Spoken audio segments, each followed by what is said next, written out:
Challenge cup দিয়ে কাল শুরু হচ্ছে ঘরোয়া মৌসুম। জুলাই বিপ্লবে শহীদদের স্মরণে যার নাম দেয়া হয়েছে বাংলাদেশ 2.0 চ্যালেঞ্জ কাপ। শিরোপার লড়াইয়ে মুখোমুখি হবে বাংলাদেশ চ্যাম্পিয়ন বসুন্ধরা কিংস এবং league runners up Mohammedan. Kings অ্যারেনায় বিকেল 5টায় শুরু হবে এই ম্যাচ। যেই জিতুক পুরস্কারের অর্থ তুলে দেওয়া হবে জুলাই শহীদ স্মৃতি ফাউন্ডেশনে। কিংস এরেনার গ্যালারিতে শহীদ আবু সাঈদ, মুগ্ধ, নাফিজের গ্রাফিতি, যাদের আত্মত্যাগের বিনিময়ে নতুন বাংলাদেশ।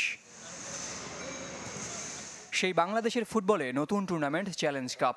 ইউরোপিয়ান ফুটবলের মতোই 24-এর শহীদদের স্মরণে প্রথম আসরের নামকরণে যুক্ত হয়েছে বাংলাদেশ 2.0।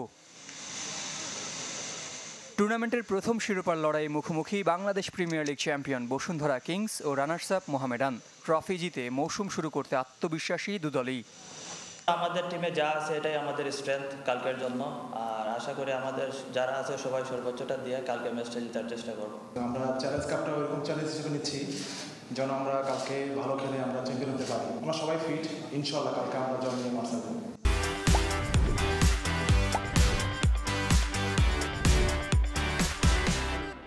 টানা অনুশীলন আর ম্যাচ খেলার বাড়তি সুবিধা পেলেও ছন্দে নেই বসুন্ধরা কিংস। ভুটানে এএফসি চ্যালেঞ্জ লিগে হেরে এসেছে 3 ম্যাচ। তার উপর এবার নেই রবসন রাবিনিও, দরিয়েলতনের মতো পরীক্ষিতরা। ইনজুরির কারণে পাওয়া যাবে না বিশ্বনাথ, তারিক কাজী, রিমনের সার্ভিস। আর গেল মৌসুমে পাওয়া নিষেধাজ্ঞায় খেলতে পারবেন না উইঙ্গার রাকিব। বসুন্ধরার জন্য যেমন তেমনি আমার জন্য গুরুত্বপূর্ণ এই ম্যাচ। কোচিং ক্যারিয়ারে এত বাজে সময় আসেনি। ভুটানে ফুটবলাররা 16টি সুযোগ মিস করেছে। আশা করি ভুল থেকে শিক্ষা নিয়ে এবার নিজেদের প্রমাণ করবে। জ্বরে ভুগতে থাকা তখলিস ছাড়া ইনজুরি মুক্ত স্কোয়াড মোহামেডানের। প্রায় 2 মাসের ক্যাম্প আর 3 প্রস্তুতি ম্যাচ খেলে নিজেদের তৈরি করেছে সাদা কালোরা।